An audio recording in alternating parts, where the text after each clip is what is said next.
Free ফায়ারের alarm setting system.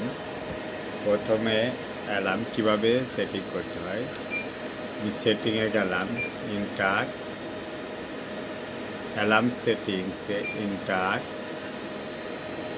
Alarm level inter right button click করলে আমি প্রত্যেকটা অ্যালার্মই দেখতে পারবো।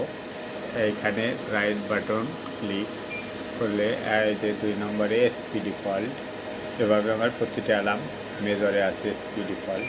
এই যদি একটা এইখানে রাইট বাটন ক্লিক করলে 2 নম্বরে প্রত্যেকটা অ্যালার্ম আসতেছে আমার।